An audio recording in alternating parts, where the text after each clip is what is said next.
Now I will invite our Senior Program Manager, Dr. Beverly White McLean, to introduce our next speaker.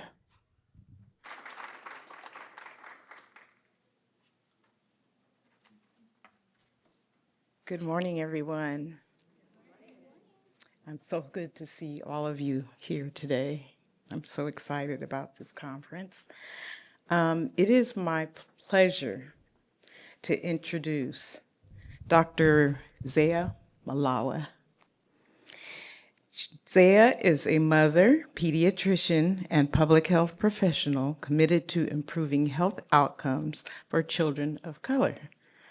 She attended undergrad at Columbia University Med School of UCLA, and then after an 11-year break from school, she decided to accumulate more student debt by getting a master's degree in public health from UC Berkeley in 2016.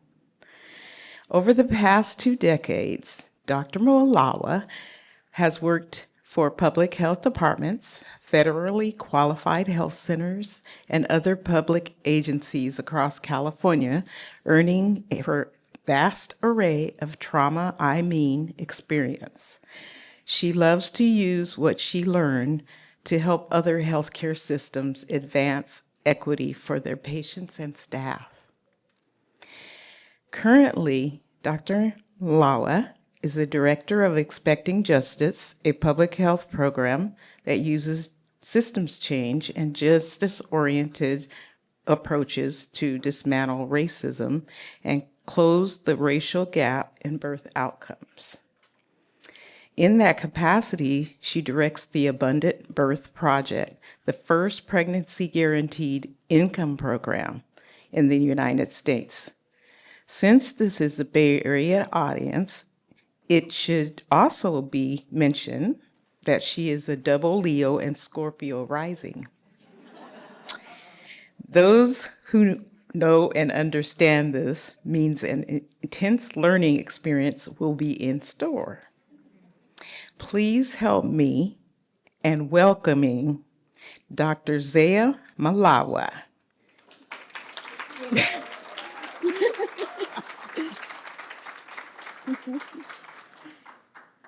I was told there was going to be a clicker up here.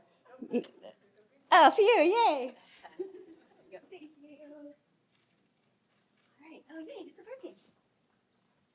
Good morning, community. I'm so happy to be here with you guys today. Good morning, people online. I'm also happy to be with you virtually. Okay, so we're going to be talking about, so this is my new title, the 2025 title. We're not talking about anti-racism. We're actually going to be talking about cultivating healthy birth for our entire community. And one thing that I have been thinking a lot about is, can we change our terms but keep our same values? And maybe that's what it's going to look like for the next 4 years. And I've been thinking a lot about, seeds grow in the dark, babies grow in the dark. Maybe our movement is also going to have to grow in the dark for the next 4 years, and that's okay. We are familiar with that kind of growing. And so what does it look like to grow in the dark a little bit? Oh, thank you. Okay, so please let me know if you can't hear me well, if you have questions. If there's a sesame seed in my tooth, please let me know that also, because that would be really embarrassing. Okay, so what we're hoping to do today is we're going to analyze the root causes of birth disparities. I'm going to talk to y'all about a new framework for us to advance birth equity. We're going to promote healthy births for everyone, and then we're going to understand some key action steps that individuals can take. But before that, where I actually want to start is with this slide that we created in partnership with some Ohlone elders from the East Bay.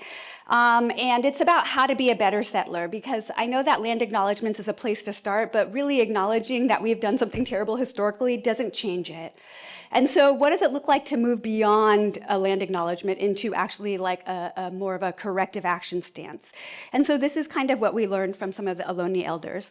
The first thing is to acknowledge that we are all settlers unless you happen to be of Ohlone origin, which very few people are. And so what does it look like to approach indigenous communities with the appropriate humility and respect that they should be entitled to? The next thing is that we need to grow our awareness of issues that are impacting directly Indigenous folks. And so I'll give an example for this particular audience. There's a national movement that's called Murdered and Missing Indigenous Women, because there is a huge epidemic in this nation of Indigenous women getting killed or going missing, and there's no response to it. And so one thing that all of us can do as maternal health advocates is we can pour our energy, but also we can donate our time and our resources to these Native-led movements. And then they asked us to not homogenize Native communities. In this racialized society, a lot of times we think of Native American people as like a single race, but most Indigenous people see each tribal unit as a separate and sovereign nation. And so we need to move out of our racialized American perspective and recognize them as the individual nations that they are. And then lastly, they asked us to not just leave this message here in this room, but to educate our neighbors and our friends about how to be better settlers as well. Okay, so thank you. Oh, and I'll just mention that this map right here is called the Tribal Nations Map, and it was this really cool project done by this Native young man a few years ago, where he really went around the country to understand who were the pre-colonial settlers that lived in this country and what were their traditional names. And so I really recommend this as a resource. It only costs $10 online. Okay, oh yeah, it's working. Okay, so let's talk a little bit about the causes of Black-white birth disparities as a place to start. And so in 2021, the March of Dimes actually convened a group of scientists from many different fields, but they were all experts in their fields. And they basically asked them, can you please look at all of the existing literature and help us understand what in fact is driving these Black-white disparities in preterm birth in particular? And so they looked at a bunch of different possibilities. In fact, 33 hypothesized causes were reviewed as they were going through their work. And in 2021, they published their findings. And do you know what they found? Dun, dun, dun, dun. Racism, in fact, is the only factor identified that directly or indirectly could explain the racial disparities in the plausible midstream and downstream causes. And so basically they're saying that the only thing that can explain all of the other drivers of this disparity is racism. And so to understand that better, I'm going to tell a story. It's not my story. It is the story of who I hope to be when I grow up, although I'm running out of time. And that is Kamara Jones. She is a family medicine provider and a public health professional, and she tells a story to help people understand racism. She calls it the Gardener's Tale. She tells it on TED Talk, so I really recommend going on YouTube and seeing the original, but I'm going to do my best. Okay, so once upon a time, there was a gardener. This gardener, she loved to plant flowers. She moved into a new house. In front of the house, there were two planters. One planter already had some soil in it, one was empty, but the planter with the soil had old, hard, rocky soil that sucked. So she decides, I definitely need some flowers in front of my house, so she goes to the hardware store. First, she stops over and she gets some new soil because she knows that there's that empty pot. And then she goes over to the seed section.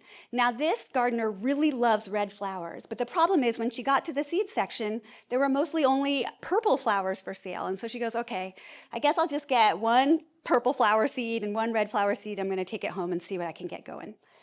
When she gets home, she decides that she's going to just fill up the empty pot with the new soil, and then she leaves the old soil as is. And then because she likes the red seeds more, she goes ahead and plants the red seeds in the good, fresh soil, and she plants the purple seed in the old soil and says, good luck, purple seeds. After a little while, the flowers start to sprout, and then after more time, they go into full bloom. And what she notices is that the red flowers come up very strong and robust, and the purple flowers are kind of stunted, and they only get to about middling height. And then the flowers go to seed, as flowers do, and the next generation, it starts to grow, and lo and behold, the exact same thing happens. The red flowers grow really, really strong, and the purple flowers are kind of stunted looking again. And this keeps happening generation after generation of flowers, and after a while, the farmer looks back and she says, you know what, I was right to prefer these red flowers, because these purple flowers are awful. Okay, what is the fallacy? Obviously, it's not the purple flower's fault, right? But this is the mistake that we make all the time in public health, right? We are so busy scrutinizing those flowers. What is wrong with these flowers that we forget to notice what's going on with the soil, and the soil is obviously where the real action is. So, I was looking up on the CDC's website because I was curious about what is the latest information about how to have a healthy pregnancy. And this is the main advice. They want us to eat healthy, don't smoke, go to the doctor, take your prenatal vitamins, right? So this is what they're asking us to do. Also, there are certain handouts that have been made specifically for Black women about how we can prevent our preterm births. Same advice. But here's the thing. How easy is it to eat healthy around here? So these are some prices actually I took. I went on DoorDash. This is how much the San Jose McDonald's hamburger cheeseburger costs. And then there was this like salad store, is it called like Mendocino Farms or something?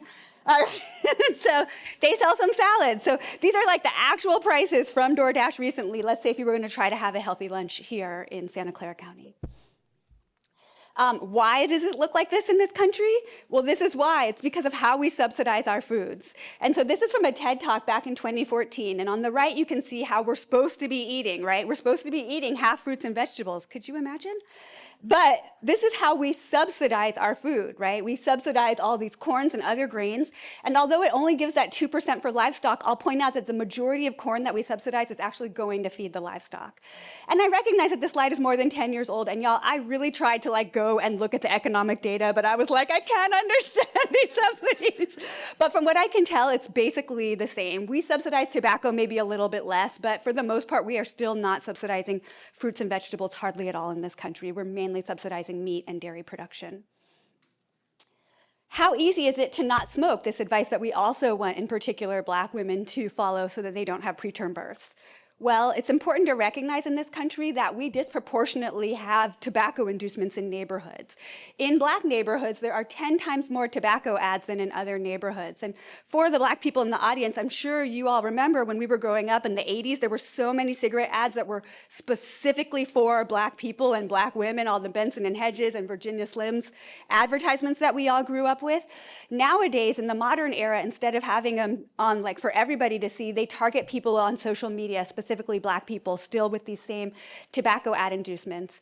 And we in San Francisco actually had an effort back in 2018 where we counted how many tobacco vendors there were versus fresh fruit vendors there were in the Bayview neighborhood. Well, we did in all neighborhoods, but in the Bayview neighborhood, it was the most stark. For those of you who don't know, Bayview is like one of the only places where Black people still live in San Francisco. And there were 8 times more tobacco retailers than fresh fruit retailers in that neighborhood. I don't come down here very much, so I don't know how y'all get down, but I can't imagine it's super different. And so this is why it's really, really hard to not smoke. And when we ask people to not smoke in Black communities, we need to understand what a bigger thing we're asking them to do. Lastly, I want to ask about how easy is it to follow the other piece of advice around going to the doctor, especially if you're Black. So one thing is that people always love to pull up Tuskegee as like why we Black people just don't trust the doctor. And I just want to remind people that there are things happening like right now that also make it reasonable for Black people to not trust the doctor, right? And in particular for this talk, I pulled up some data around what is the general Black birthing experience for Black folks who are trying to get care while they're pregnant. So one thing is that hospitals that serve Black birthing people tend to be of significantly lower quality than hospitals that serve predominantly white people. And this is consistent not just in California, but across the country. And I'm sure we've all had the lived experience of going to some of these hospitals that are of lower quality. Also, Black women, when they're facing a birth complication during birth, like maybe they're talking about an emergency C-section, they tend to get way poorer communication from their providers than other people. And a lot of times what that communication looks like is, that poor communication looks like is Black women not being explained all of their options or not even being explained as if it were an option. We also see that Black women report being twice as likely to be ignored when they need help or they're in pain. And for those of us who have given birth, like that's a really vulnerable time as a person. And so to be ignored when you're asking for help, when you're scared, is really devastating.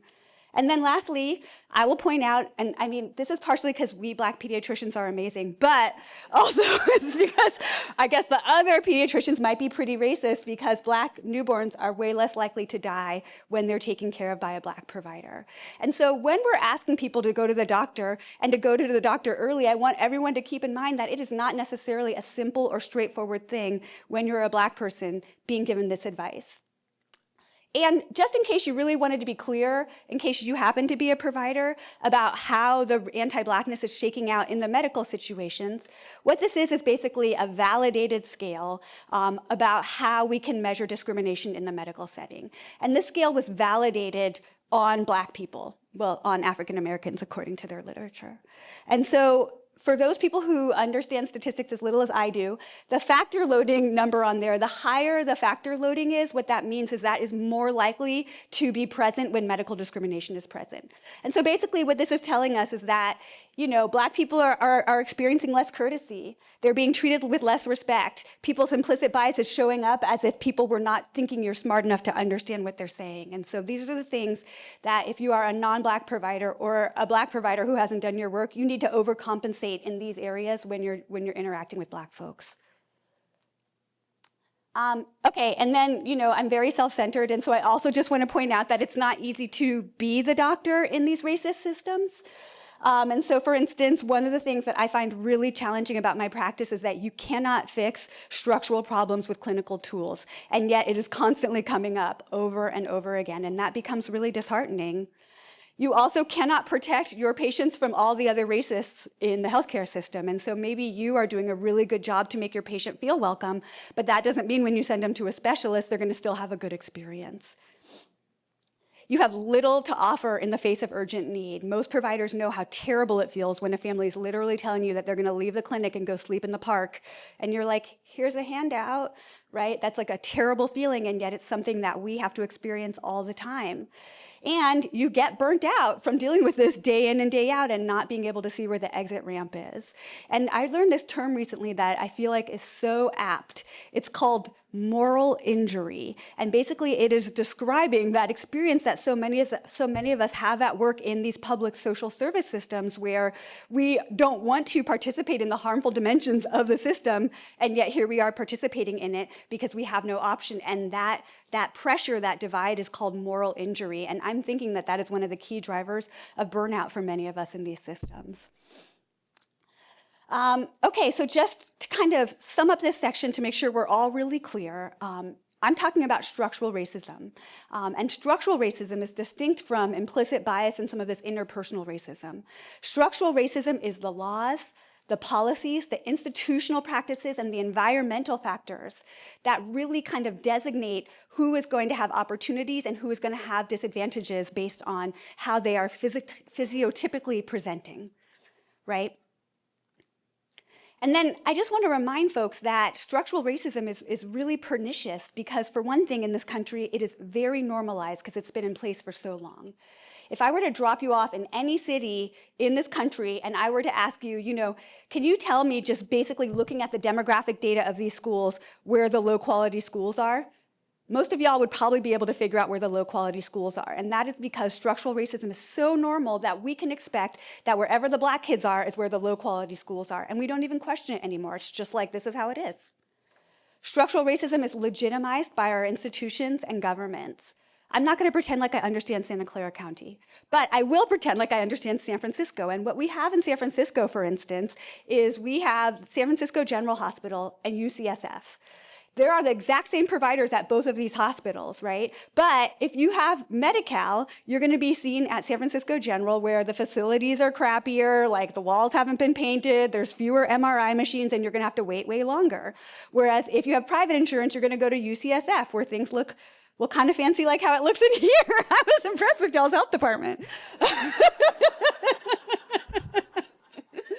Where things look really fancy, right? And the point here is that we legitimize this idea that the mainly people of color on Medi-Cal can get seen at a crappier facility, and the people who have private insurance, who are mainly people with racial privilege, can get seen at this nicer facility. And that's just okay. Our government, in fact, legitimizes that. We're willing to pay for that. And so that's another issue with structural racism. And then lastly, I'll just point out that a lot of times it's invisibilized, because many of us in here are government workers, and none of us woke up in the morning like, I'm going to get those Black infants today, right? And yet, Black infants are experiencing the harms of structural racism all the time. And so it's invisibilized because there isn't often, well, nowadays there is a few single actors that are definitely pushing, but, especially in the Bay Area, there generally isn't a single person who's pushing structural racism to advance. It just keeps on going and going because it's a system that's been so long in place, right? And so a lot of times we can't even appreciate how deep the situation is.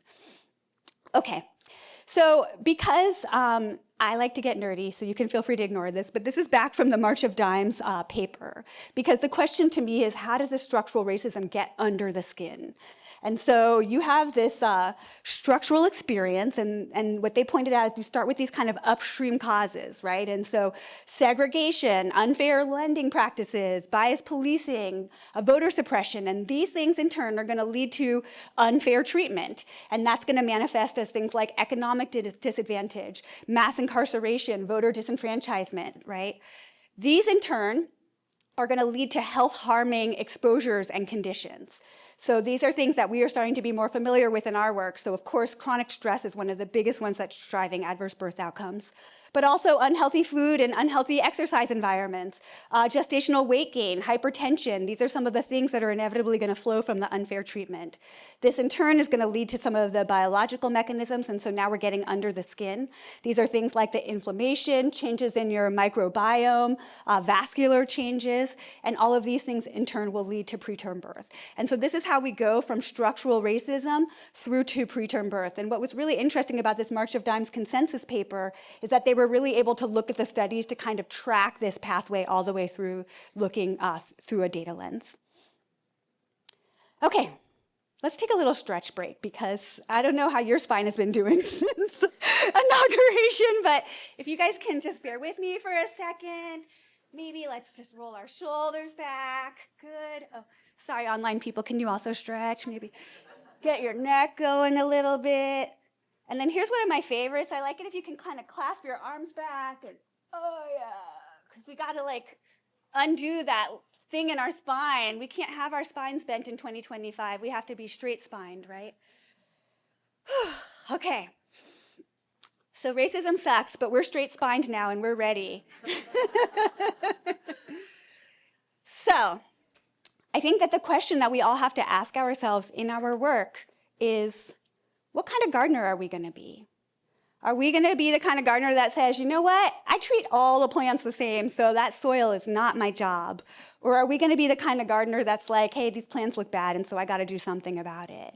And I was trying, frankly, to be that first kind of gardener for a while, and then finally in 2015, I was like, babe, I got to go get more student loans and get a public health degree, because I decided to be the other kind of gardener. Because the truth is that we have not been given very good gardening tools in most of our training. You know, most of us only know how to scrutinize the flowers. That's what we were taught to do, and so all of us are going to have to figure out how to work a little bit out of scope in order to actually create the healthy outcomes we want to see. Okay, so to make it easier, we actually developed a gardening manual that we published in Pediatrics in 2021. One of the things that was so frustrating for me is that I would talk to other like-minded colleagues, and we would all agree that racism is really driving these things. But when it came time to figuring out what to do about it, people would always be like, oh, it's such a big problem. What am I, this poor little doctor, supposed to do, right? And so we wanted to make it clear that there's something that everybody can do. And so we created a framework that we call Addressing Racism as a Root Cause of Health Disparities. And it basically contains 4 criteria that we think somebody needs to include in any public health intervention if they want to be addressing racism as a root cause of disparities. So I'm going to go through each of them one at a time, and then we can kind of look at them all together. So the first thing that we believe is that in order for you to be addressing racism as a root cause, you need to be willing to invest in your intervention on the long term. The truth is that racism has been around for like 4 centuries in this country, and so it's silly to think that an intervention that lasts for like 5 months is going to have any kind of impact on this longstanding system. If we want to actually be dismantling racism, we need to be thinking like long-term, and I'm talking like 10 to 30 years.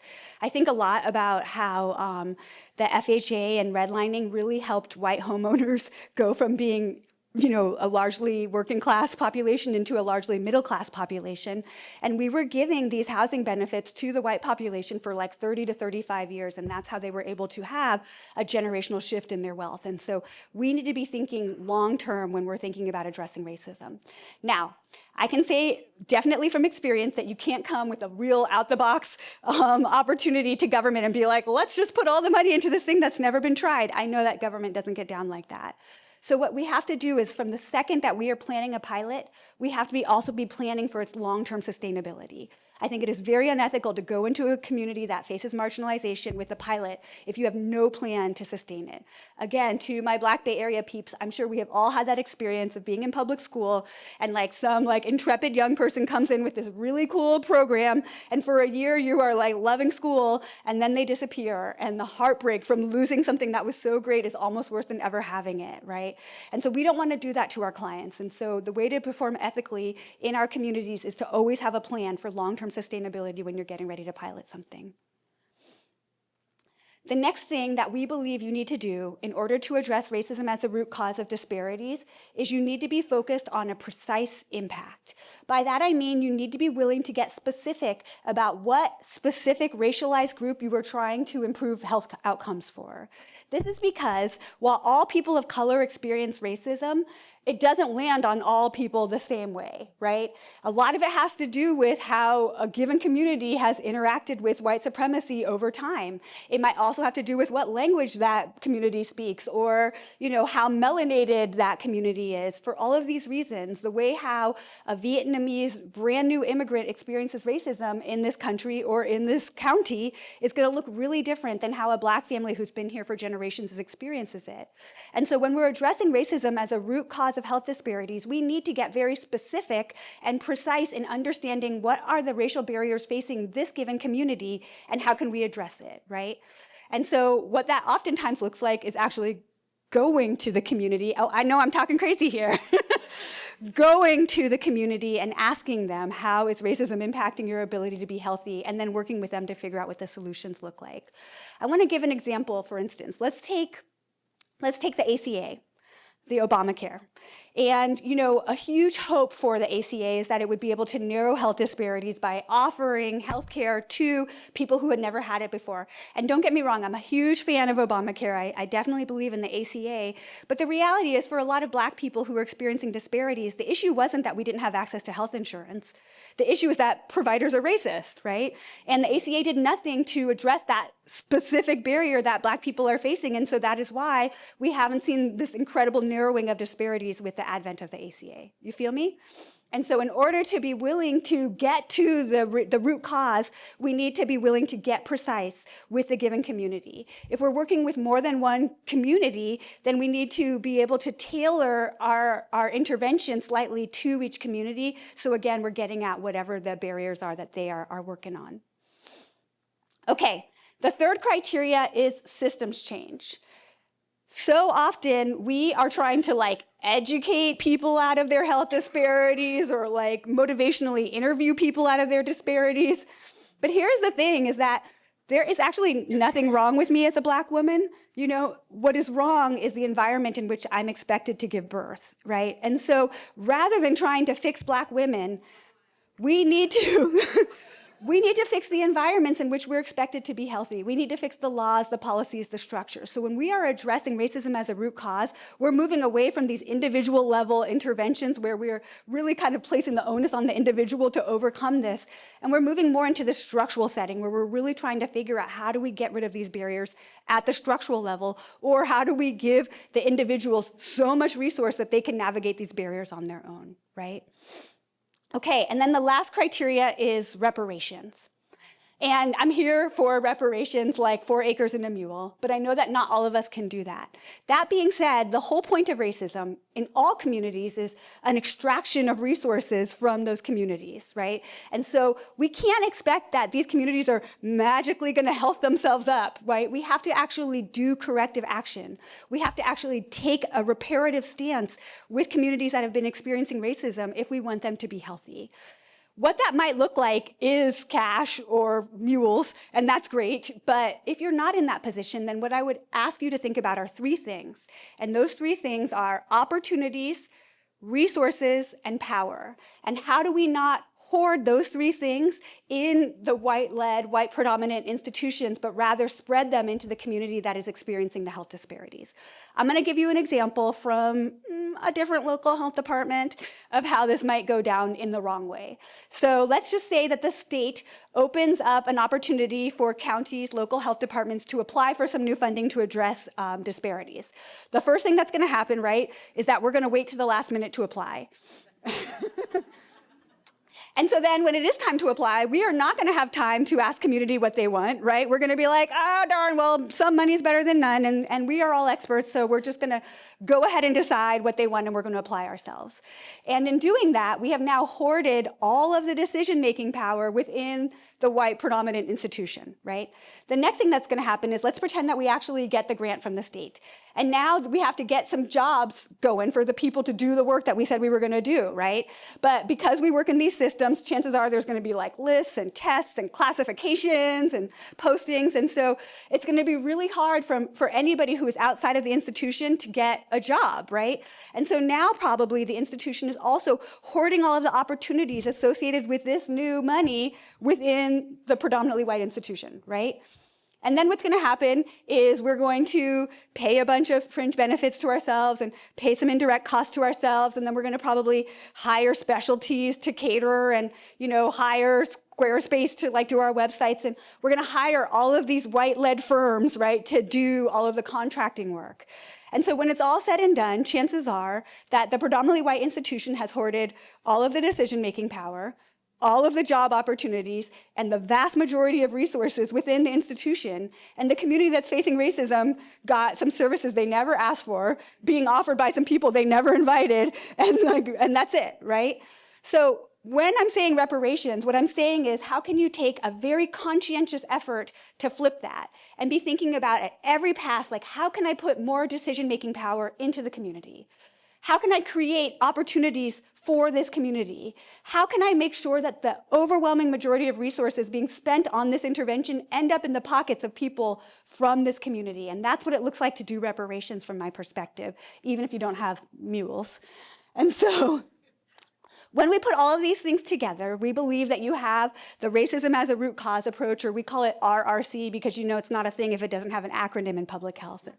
We like this acronym because it sounds like RCT, so it sounds like real official. So if you put this all together, you have the RRC approach. But in 2025, I decided actually that we might need another criteria, and that is that we're going to have to be courageous, right, in order to address racism as a root cause of health disparities. Okay, so what might this look like in action? I'm going to start with a negative example. This is what it does not look like in action. So back in 2017, the California Department of Public Health, they decided to put out a flyer to help us Black women not have preterm births, right? I hate this flyer. I hated it back then, and I still hate it now. It's very focused on individual behaviors, things that I think are pretty straightforward and obvious to most people, like Black women should take a vitamin, and we should go to the doctor, we should not smoke, we should eat healthy, and make sure that everybody helps us because, babies are hard. Oh, thank you, CDPH. I don't know how we could have ever figured this out without this flyer. I'll also just mention for the sake of this example that there were no Black women involved in the creation of this flyer, and I know that for a fact because we fought with CDPH about this. Okay, so is this flyer long-term? Nah, it's not long-term. I don't know how long it takes to give a flyer, but not long enough to address 400 years of racism, right? Does it have a precise impact? First of all, I don't know the pregnant women that shouldn't, go to the doctor and take the vitamins, but also, and more to the point, this flyer doesn't address any of the very specific barriers of anti-Blackness that Black people are facing when we're trying to have babies. Systems change. No, right? It's the exact opposite. It's telling us, you need to change each of these individual things in your life so that you can manage this racism. And then lastly, reparations. No, they did not shift any power, any opportunities, any resources into the Black community. Okay, so then what is a positive example? Oh, whoops, was it courageous? It was not. I forgot about the 5th criteria. It rarely requires bravery to give a handout to a patient. Okay, so here is an alternative example. So this is my most recent. I have two human children and then this project. It's called the Abundant Birth Project. The Abundant Birth Project is a guaranteed income program that provides cash during pregnancy and postpartum period. And for those folks who are not familiar, a guaranteed income basically is an income supplement. It is cash, it is unrestricted, and it's given on a recurring basis to people. And it's different from a universal basic income, which is what Andrew Yang was talking about in 2020, because we use guaranteed income kind of to triage it towards people who are facing a particular barrier. Universal basic income is where everybody gets the same. And we know that sounds like equality, and we know that equality doesn't necessarily work when we're facing disparities. And so guaranteed income is basically an equitable approach where we provide cash to specific populations that are facing specific barriers as a way to try to help them overcome it. We started in San Francisco, but we have since spread to 4 other counties, and I'm a little embarrassed that Santa Clara is not one of them, but I have dreams. I have dreams to come down here someday. But in the meantime, we are in Alameda, Contra Costa, LA, and Riverside. We provide 12 months of payments, and so we start as early as we can get to moms in pregnancy, and then we keep it going for 12 months, except for in LA, where they were able to raise a little bit more money, and so they go for 18 months. And we are the first of our kind, but luckily we are not the last, which is really exciting. And so in case you were wondering why we're giving cash during pregnancy, for us at least, this story started back in 2017 when I encountered this study out of Manitoba, Canada, where they gave like only $80 a month to their pregnant people. And here's the thing, in Canada, they've been doing this for like 20 years, and they didn't have to do a study to start it. They were just like, you know what makes sense? What about giving pregnant people some cash? And then they did it. And then 20 years later, somebody was like, you know what we should do? We should study that. And so they did. And they found that this very modest increase in income, it led to a reduction in preterm birth by 17.5%, and it reduced low birth weight by 21%. And those of you all who are not like public health wonks, these are like Ozempic level numbers. Like if cash were a pill, I would be very rich right now because this is really a huge impact. So another thing about the Abundant Birth Project is that we really strongly believe in community governance. And so what that means to us is that we have a coalition at any given point of mostly mamas and also some doulas and other lactation consultants and other advocates, maybe some systems leaders that are kind of helping us guide the work. We use a weighted voting system because we recognize that there's going to be an inherent power imbalance if you have, for instance, the head of your county's Medicaid on the same advisory board as a mom on Medicaid, right? And so what we do is we weight the votes more heavily if you identify as a Black birthing person whenever we're voting on our community governance. In San Francisco, we had our community governance team when we launched the Abundant Birth Project, but now that we're statewide, we actually have a statewide community governance team that kind of oversees the statewide pilot so that we can make sure that the relevant parties have a strong voice. So we started in San Francisco in 2021, and we were able to serve 151 participants. We gave out $1.7 million. We had 154 abundant babies born. We had 1 set of triplets. Oh, they were so cute, although I would never wish that on anybody, but go that mama. So I believe very strongly in this kind of pilot to policy model. This is part of that long term, like let's not pilot things unless we have a plan to sustain it in the long term. And so we piloted in San Francisco this was back, we started talking about this in 2018 when this like guaranteed income wasn't a thing in this country. And so we were just curious if this could even be done here. And then after that, we realized that we were going to need to scale the program if we wanted to generate statistically significant results. And so that's where we're at right now, is that we're trying to test it with 950 mamas across the state. And then what we would hope to do after that is establish Abundant Birth Project as an evidence-based model. I should mention that part of how we're funding the 950 moms is that as part of the California Momnibus bill back in 2021, which I worked really hard on, we were each able to kind of slide in one potential bill alongside the doula Medicaid coverage, and I was like, ooh, cash for pregnant people. And that actually became a thing. It became $25 million for a statewide pilot. And so we are one of several groups that are doing thank you. But that's not the point. The point is that we got public funding involved here in California, and that we are one of several groups, so that we should be generating some data in the coming years, not just from us, but from these other people, to hopefully be able to establish CAS as an evidence-based model, which everybody in this room understands how important it is to be evidence-based in order to unlock some of the key funding streams for pregnancy, like MCV, like Title V, et cetera. And so then that's our next goal, is to figure out how to permanently get public funding on it. And, MCV would be cool, but that's like, not a huge amount of money. What would be really cool would be Medi-Cal. And so I am really thinking hard about these next 4 years about how we can germinate this idea that Medicaid is going to pay for a guaranteed income for pregnant people. And I believe in my heart that in our very first post-Dr. Oz Medicaid waiver here in California, we'll try to include a guaranteed income. But that's so far only in my heart. I haven't convinced the policy leaders' hearts yet, so help me with that. And then, of course, lastly, we will spread Abundant Birth Project to every person who needs it.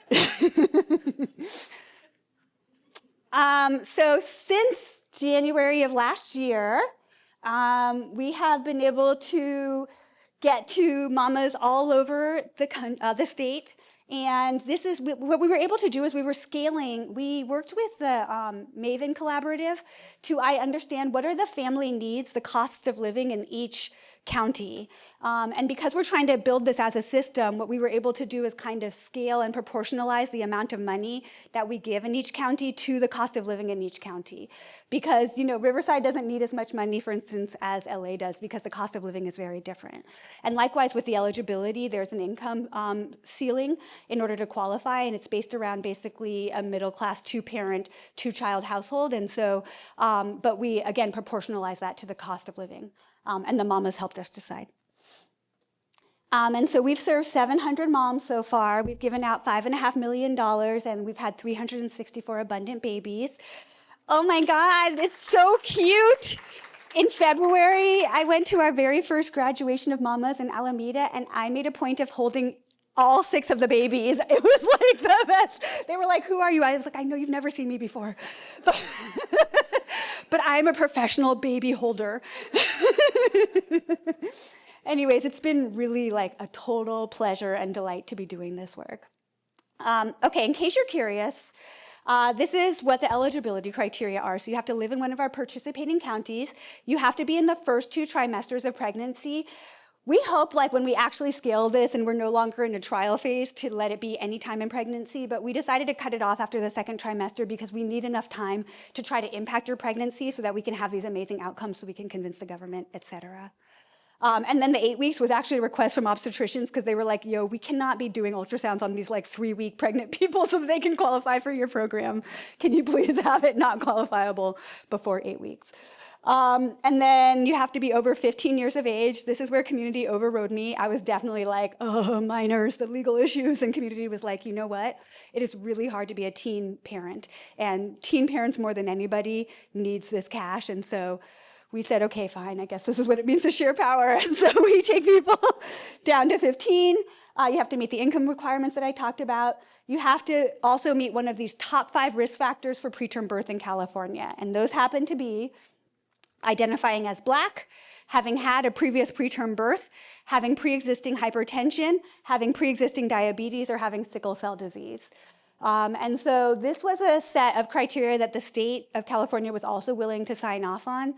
And so you'll notice that we're using one racial criteria and some non-racial criteria. And so this is maybe an important insight for how you can be trying to continue to racially focus your work over the next 4 years. And just for transparency's sake, we got sued a couple of years ago by some jerks out of Texas right after the affirmative action decision came out around the University of North Carolina. And so this has kind of been how we have pivoted since the lawsuit. Now, the lawsuit isn't over yet, so we don't know how it's going to end. And so we don't know like how this would withstand a full legal trial, but I will point out that it's been going on for years and years and nothing has actually happened, and so this is feeling pretty good. If you want to learn more, you probably just have to read about it, because everything I say can be held against me in a court of law.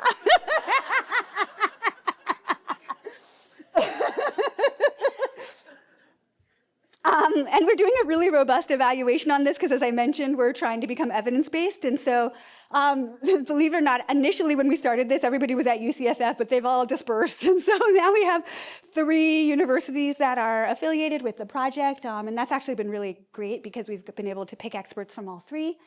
And these are the outcomes that we're looking at. We're doing a quantitative and qualitative study. And so with a subset of our mamas, we're actually being able to ask them direct interview questions.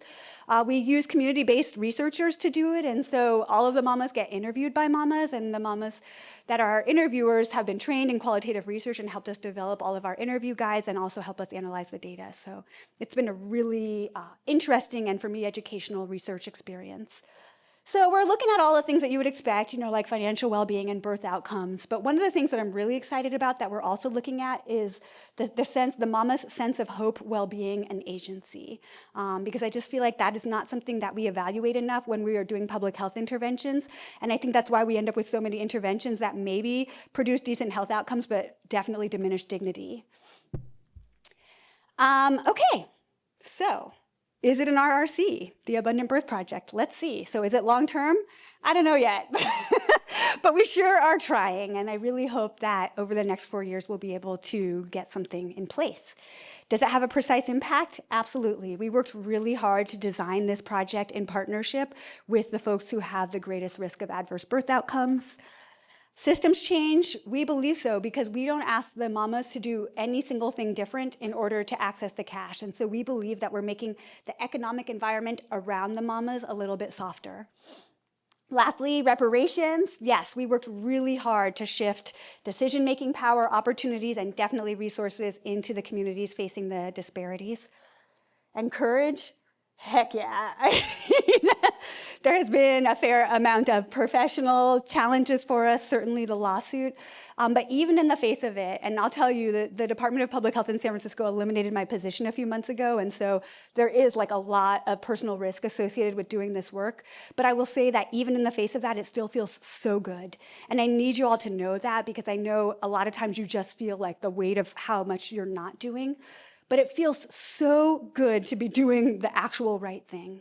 It feels like enough that even though the things are hard, it's like I sleep okay at night. And the reason why is because I know I'm stepping right in this crucial moment of history, Oh, thank you.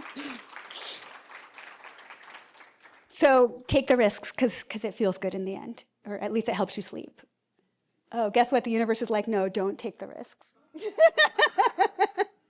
Okay, so I'm going to wrap it up soon, but I wanted to talk a little bit about how you can become an amazing gardener in your own little plot of land down here. So the first thing is, how can you do some things that are long-term in your neck of the woods? And so some questions I would encourage you to think about, for instance, first of all, is in what ways is your division or your department or whatever prioritizing Black and Indigenous folks in your long-term strategic planning? So often when we do strategic planning, we're only thinking about money. But how can you actually think about health equity when you are sitting down for your next strategic plan, in particular, focusing on the communities that consistently have the worst health outcomes?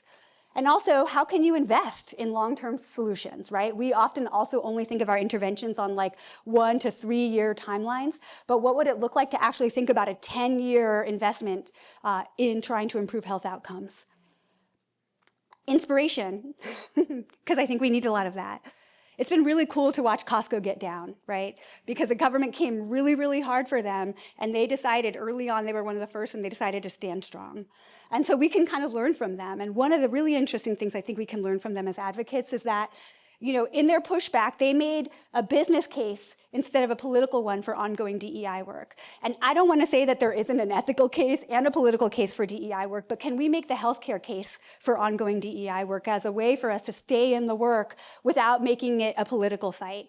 And one thing that is really unique, and I think one of the things that is an asset that we have in the maternal health world when dealing with equities, is that the research is overwhelming. There isn't a question as to what is driving this. There isn't a question as to whether or not racism is impacting birth outcomes. outcomes. And so this is something that, unlike a lot of other people who might need to do racial targeting work, we have this as an advantage. One of the things the ACLU is actually representing, the National ACLU is representing the Abundant Birth Project, which has been very educational also. One of the things that we've learned from them and what they say to other people who are doing racially targeted work is that if you're going to do this work, you need to post someplace publicly the data explaining why you're doing it. And so on any website that you have up that shows that we are, targeting this community for this kind of specialized treatment, we also need to put up the justification. And that should be very easy for us because the data is very clear.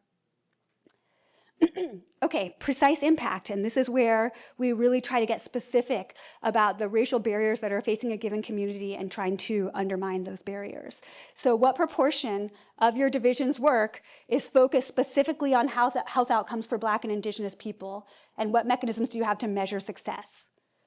And then how does your program work on implicit bias among staff towards Black and Indigenous patients, but also towards Black and Indigenous staff? Like what's happening, not just as a one-off, but in an ongoing way.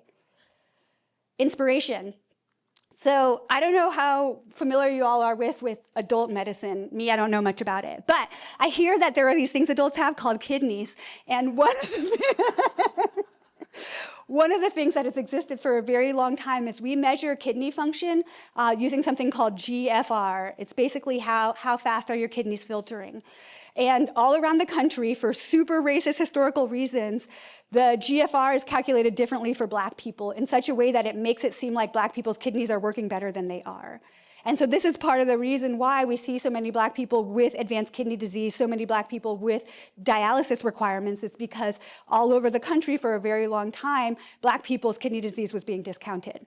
And so UCSF and San Francisco General, some doctors took like a real activist stance and really fought with the administration until they were able to remove the racist GFR from their labs. And then in 2022, the racist GFR was forbidden when they were trying to decide who can get kidney transplants. But here's the thing, we also have a racist correction factor in how we measure lung functions, and we have a racist correction factor in the tool that we use to decide who can have a VBAC, a vaginal birth after a C-section. And so there's still more work to be done in this regard to undermine anti-Blackness, specifically in birth. So take a look at your partner hospitals, find out are they using some of these racist measures, and then start the advocacy campaign. Okay, another tool that I want to share is the National Equity Atlas, because a lot of times we need data in order to make the case, and it can be really hard to find this data around the social determinants of health and not just the health outcomes. But we don't want people to say, for instance, oh, the problem is that you're Black, because the problem is racism. But in order to make the case that the problem is racism, we need data. So one of my very favorite data sources is called the National Equity Atlas. I think you just go to nationalequityatlas.org, but I just Google National Equity Atlas and I can always find it. It's a tool that's put out by PolicyLink. They keep it up to date. They have incredible data that you can stratify by race, things about like home ownership, poverty, median income, voters, political representation, just incredible structural data that you can check out. But what's really cool also, I don't know if this is too small to see, but you can stratify it by gender, by nativity, like were they US born or foreign born, by ancestry, et cetera. So if you drop down that menu, this is me trying to show you how to use a computer on PowerPoint. By nativity, you can see that they'll stratify by race, so like Black US born, Black foreign born, white US born, white foreign born, et cetera, all across the different racial factors. And then also what's really cool, if you want to get specific, is that they'll do it by ancestry. And so I think for this one, this is for Asian ancestries. And so you can't see this, so I'm going to read it to you. Hold on.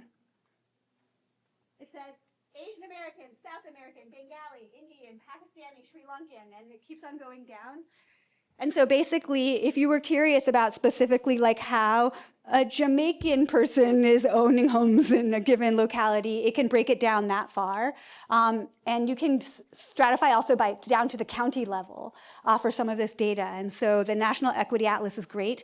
I'll also point out that we're lucky in the Bay Area. PolicyLink is based, here in the Bay, so we also have a Bay Area Equity Atlas that has slightly different variables than you can find on the National Equity Atlas. Also can stratify down to the county and city level on that one. So I recommend both of those tools. Oh yeah, I forgot. And so on that one where you can break down by ancestry, if you click on race ethnicity, you can change it so they do it by ancestry for each of those racialized groups. And the one place where they can't do it yet is for Middle Eastern folks because that's a relatively new census category. Yeah, okay. So then the last thing that you can do to address racism on your own home turf is really thinking about systems change. So how is your division or your department accounting for structural racism when you're making treatment plans for patients? Because if you're saying, oh, get more exercise, but this patient lives in a crazy neighborhood where it's not safe or fun to walk around, what else can you offer them to make sure that they can actually follow your advice? And how can you kind of systematize it that we always give this handout when we advise exercise? Also, how might you make it easier for your communities that are experiencing disparities to access your services? What policies and practices can you change? At UCSF Dentistry, if you're a Medi-Cal patient and you're late more than 3 times, you can no longer be a patient there. But the thing is that it is really hard to take the bus from the Bayview over to UCSF, and so it's really hard to not be late, and so that's a policy that keeps people out. How can we change those policies to function the exact opposite way? If you're late, we actually will see you more, So here are a couple of tools and reminders. One thing is when we're talking about working at the structural level, we have to not just think about individual work, but also the structural and political advocacy. A lot of times we feel like as government workers or people working in large institutions, we cannot engage in advocacy, and that's not totally true. It just depends on how you're doing it. So we are all allowed to educate policymakers at all times. And in fact, it is the case that if you are a government worker, it's actually your job to educate policymakers, right? So you can do that by just taking an appointment with them, and then you can testify about what you're seeing, what's going on, what you wish you could see in the community, and that's actually part of your job. Advocacy, I'm gonna give it Advocacy is when you don't just go and say, hey, I'm seeing these things, or I would like to see these things, but when you say something like building affordable housing for pregnant people will improve birth outcomes. Now we're actually asking for something specific.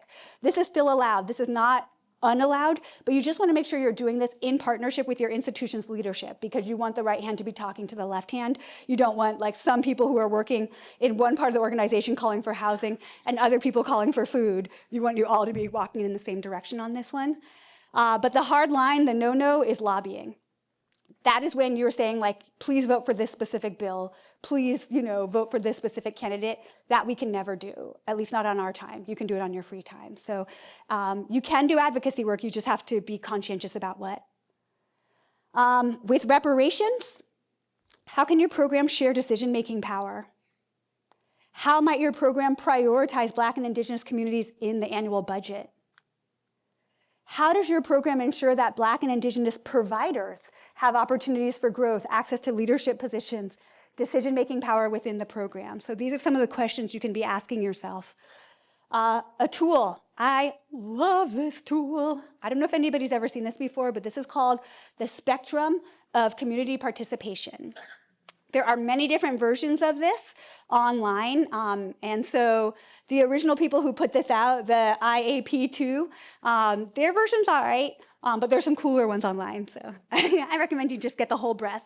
But basically what you can see is as you move from, hold on, I'm really bad at this, right to left on this tool, you can see that we are engaging community in more and more authentic ways, sharing power with community in more and more authentic ways. So you can see on the far right, the action looks like just informing community. We're gonna provide the public with some information, right? Whereas on the far left is empowerment, to place final decision-making power in the hands of the public. So we want to constantly be trying to figure out how close to the left can we get. Oh, cool. And I really like this version because it has some examples of the tools that you would use in each of these categories, right? And so if you're just informing people, the kind of tools that you're going to use are fact sheets, websites, social media. This is what we all do, right? But if we were going to actually be empowering community, some of the tools might be resident juries, ballots, delegated decisions, et cetera. And so this can kind of be a guidepost for all of y'all as to whether or not you're actually authentically sharing power. Another tool is how do you share opportunities? And so to that, I would mention the difference between sponsorship and mentorship, because I think every single person in this room has the ability right now to sponsor somebody from a community that is underrepresented in the health department. And that's how we slowly start to make the change. And if you don't know who to mentor, I have like a gazillion interns and mentees, and I am so happy to share any of them with y'all. So just tell me. But in the meantime, I'll point out that, sponsors are people who kind of make suggestions. Hey, you should try this. Have you done this? And mentors are people who actually make connections, who actually share the leverage and the power that they have with the person. I like this cartoon because I feel like it gives a really good example. A mentor is going to say, hey, you should apply to speak at that place. And the sponsor is going to say, you know what, I'm going to call that person and recommend that you speak at that place. And so we need to, when we're working with communities that have been marginalized for so long, we need to move always into a mentorship stance. Because I can say personally, for me, it's been a hard journey in my career because I don't have connections. My mom can't give me these connections. I don't have these like family resources, school connections that can open doors for me. I have to make that myself. And so when you have folks who are willing to open those doors for you, then it allows folks who have great ideas and the very important perspective that they bring from their community to actually be able to leverage their insights for everybody's benefit. Okay, I'm almost done, but there is this now 5th category for 2025, which is around courage, right? And so how do we continue to dream when everything seems impossible? And that is so important because one of the things that can get really worn out, and I think that this is what, honestly, the Trump administration is aspiring for, is our imagination, is our ability to dream, not just of like putting things back, because who wants that, right? How do we dream to something actually better? Like now that it's broken, how can we spend these next 4 years dreaming of something better? So please don't let your imagination, your sociologic imagination, apathy. Another thing is, how can we honestly assess the risks of taking action versus the consequences of not taking action? As humans, I think it is always kind of our bent, our nature to assume that things are going to have worse consequences than they are and to overestimate the risks for us, right? But let's be honest, like most of us, even in this Trump administration, have a fair amount of job protections here in California, right? And so how do you actually get honest about what the risk is, Like I've really had like the worst things happen. Like I lost a couple of jobs in the last few months and I'm still standing. I'm okay, I'm gonna live. You know what I mean? And so how do you actually get honest about what the risk is? And then let's also get honest about what the consequence is. Because it's easy, especially if you personally are not facing the consequence, to diminish how serious it is. But I'm sorry, I know I keep on going on these tangents, but I think it's important in this moment. I'll mention that I once sat next to this woman on a plane, and she was an Afrikaner who had grown up in South Africa, but had moved to Half Moon Bay at some point as a young adult. And I was really like unboundaried as a 20-something, and so I just asked her like all the questions I genuinely wanted to know. And one of them was, I was like, how were you able to participate in apartheid for so many years? Like that seems crazy to me. And she was like, you know what? It was just so normal. It was just so normal in there that we never even questioned it. But now I have to live with this like moral weight of having participated in something really terrible. We are in the middle of something really, really terrible, and it's increasingly seeming so normal. You know what I mean? And so I just want everybody to remember not just the consequence on like future generations of Black people, but the generation, like the future impact of your moral soul that you're gonna have to live with for the rest of your life. How do you wanna look back on this moment and say you showed up? How do you wanna tell your grandkids about this moment? Who do you wanna be, So often people love to talk about, well, if I was in Nazi Germany, I would've. Okay, we're here now. What are you gonna do? And so I just really want people to be honest about the risks, but also be honest about the consequences. Lastly, around courage, how do we create sparks of optimism, not just for ourselves, but for others around us? And that's not always easy, but it's so easy to come into work and be like, oh, did you see this new executive order? Blah, blah, blah. And now everybody else feels terrible too, right? How can you instead create some little sparks of optimism? Hey, did you see this Instagram post about this kid that is starting this thing in their school? We have to be really conscientious about how we hold one another, especially at work. So here's some tools from some Black women to help us on our way as I finish up. The first one is from Maya Angelou, and she reminds us that hope and fear cannot occupy the same space. So invite one to stay. Let's breathe in those words, okay? So breathe in with me. We choose lightness. Breathe out slowly. Give yourself into human decency, right? Octavia Butler, Saint Butler, the prophet, reminds us that all you touch, you change. All that you change changes you. The only lasting truth is change. God is change. Breathe in slowly with me. You have the power to change things. Breathe out slowly. Everything changes. This situation we're in right now, it's not going to last. Don't forget that, please. Sister Audrey Lorde reminds us, revolution is not a one-time event. It is becoming always vigilant for the smallest opportunity to make genuine change in established, outgrown responses. Breathe in slowly with me. Fix what is in front of you. You don't have to fix it all. Breathe out slowly with me. You can do a little bit at a time. You don't have to do it all. Cole Arthur Riley, who is an amazing young preacher, she wrote this book called Black Liturgy. She has the most amazing Instagram. She said, if your hope is waning, find those who can sustain it. And when the time comes, you will carry someone else's hope for them. No individual can resist despair on their own. We steady each other. We cannot afford despair. Breathe in slowly with me. We hold each other up. Breathe out. We commit to the work and each other. All right, y'all, we cannot let despair get us. It has been such a pleasure and a delight to speak to you today. Thank you.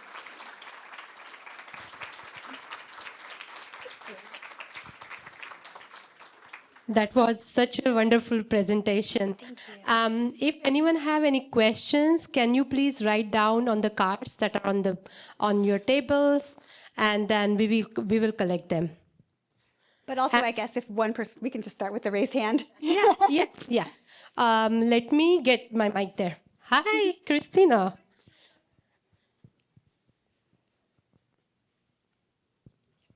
Good morning. First of all, Dr. Malawi, I'm grateful you were born. Thank you. Thank you.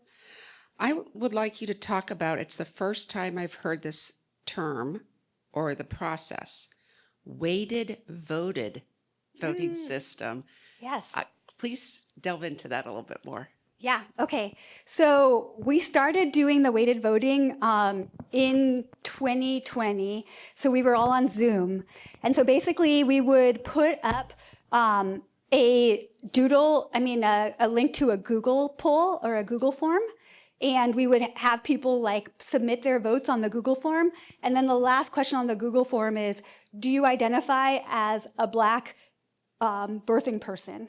And if your answer is yes, then we counted your votes, because we have a bunch of statisticians on our team. We counted those votes. We weighted those votes more heavily so that it was as if those people voted 1 1/3 time instead of just one time. I mean, I guess, I think so. We just were really, we went through a few, we went through 2 iterations of how we could kind of balance the power in our group. So the first thing is when we invited community members into the group, we would check in with them after each monthly meeting of the community governance meeting to just find out, how did it go? Were you able to say the things you wanted to say, et cetera. After a while, we had so many community members that part seemed like it was a little bit easier. The next thing we started to do was what we call the expert opinion, which is before we take a vote, we allow anybody who has the lived experience at hand in that issue to be the last person who speaks, and nobody else is allowed to rebut them.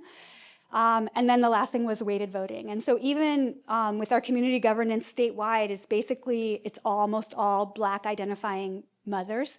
But for instance, when we were trying to vote about whether or not to include minors, we let only the mamas who had been teen moms be the experts there, and they spoke up, and then everybody else had to hear what they had to say. And so those are kind of some of the ways that we use it.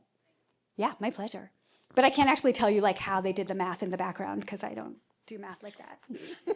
I think we have a couple of questions, but I'm going to ask Rania. There might be some question online, so we have to also honor the folks that are joining us virtually. So Rania, can you please go ahead and ask the question. All right, perfect. Thank you so much, Shilpa, and thank you so much, Dr. Malawa, for a very insightful presentation. That was wonderful. I'll go ahead and ask one of the questions here. So we have one here that asks, thank you for this wonderful presentation. Both our county and SF County have dwindling Black populations. Here we are about 2% of the population. This has always been a racist excuse to deprioritize targeted anti-racist programming and interventions that benefit Black people. Do you have any helpful framing or language to counter this when focusing on Black health equity, which is challenged because of the quote-unquote, the population is so small? Wow, I always thought that San Francisco was failing the worst at this, but wow. I think this is a hard question to answer because part of the reason why this is even coming up or why the situation is even existing is because of anti-Blackness. Like why we see such extreme gentrification in these communities in particular is because of a strong sentiment that Black people don't have any value in the community and if anything, bring negative value. And so our leaving has generally been seen as a positive, I think, in both of these places.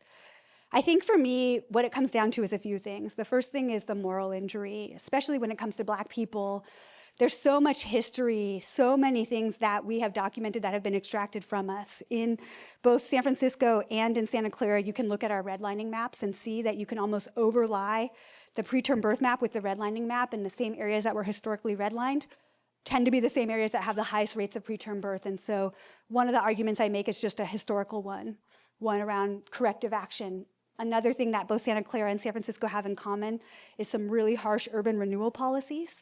And so again, when we're talking about corrective action, I think it's really important to kind of help policymakers understand what has happened in the past and why it's now incumbent upon us to take corrective action. But I also think a lot about kind of this moral argument, and something I've been thinking a lot about is kind of, it's not just about Black people, it's about everybody's soul. And we live in a country that was literally built on the back of Native and Black people. And the question is, how do you sleep at night? It's like a genuine question. And most people in the Bay Area don't sleep well at night, and they think it's because it's so expensive. And that's part of it. But I think part of it is that particular moral flexibility that you have to have in the Bay Area to live amongst so much racism and still pretend like everything is okay. And so I think that we can make a historical argument. We can definitely make a public health argument, but I think that it's really actually important to make the moral argument in the Bay Area. So, but I don't have a magic bullet. If I did, then we would be back up to 1990s rates of Black people in San Francisco. Because y'all, we used to be 17%. When I grew up in San Francisco in the 80s, believe it or not, San Francisco was like between 15 and 17% Black. Could you imagine? It was fun. I don't have glasses on because I was trying to be cute, so you're going to have to help me out. Okay. I have no idea what those say. Okay, let me get my... Is there a young person in the audience?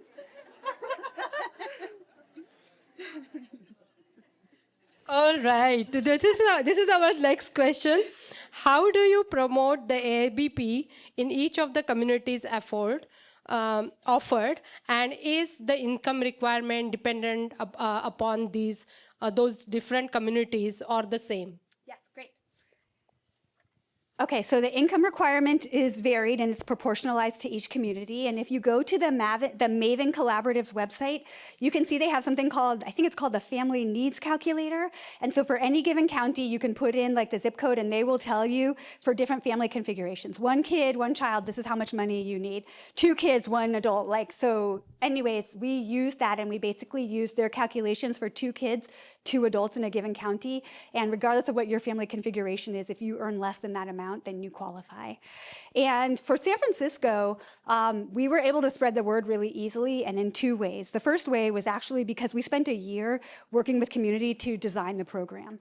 And so by the time we were done with all of the different interviews and design sessions, we had all of these ambassadors who had literally built the program that were there now available to tell their community.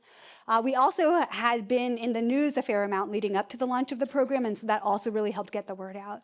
When the lawsuit hit, one of the things that we had to do is be quiet, and so getting the word out became a lot more difficult for the statewide pilot. But again, one of the best advocates is our other community members, and so when we recruit folks into the Abundant Birth Project, if you get accepted from the lottery, we invite you to be part of our storytelling pool or our policy pool. And our policy pool are like when we get calls that, hey, we need someone to testify, do you have a mama available? We can call anybody from our policy pool. But our storytelling pool are people who can go to a PTA meeting, for instance, and talk about the Abundant Birth Project, or since it's Black Maternal Health Week, if you go to Expecting Justice's Instagram, every single day for Black Maternal Health Week, we're going to actually have our storytellers talking about their experiences with Abundant Birth Project. And so that is one of the ways that we're doing it. I'm like tempted to answer a question because neither of us have to read it. Yeah. Yeah, I will get it. I just wanted to say that this stuff really excites me because it creates a lot of motivations. That was actually my question, and so I saw all of the talk about mental health and and well-being, right? So because of this program, has it encouraged other businesses in the community to partake and offer services to Black mothers for wellness? Yes. So in each county, we have a partner. In Alameda County and LA County, our local partners are actually the Department of Public Health. But in Riverside and Contra Costa County, they are nonprofits that serve a lot of Black birthing people. And that was done intentionally because we really wanted to test out what it looked like to roll this out both through a government agency and through a nonprofit. It turns out it's hard in both spaces. There wasn't like a secret place where we were like, oh, if we had just done it here, it would have been so easy. But I think that especially those nonprofit partners, for instance, fierce advocates in Contra Costa have been amazing. And also, and I am such a bad partner for this, but we have this really great group in Alameda County that provides peer counseling services. And they partner really, really closely with our Alameda County Abundant Birth Project team to make sure that any mamas who want access to peer counseling can either access it for themselves or become a peer counselor. So they've been amazing.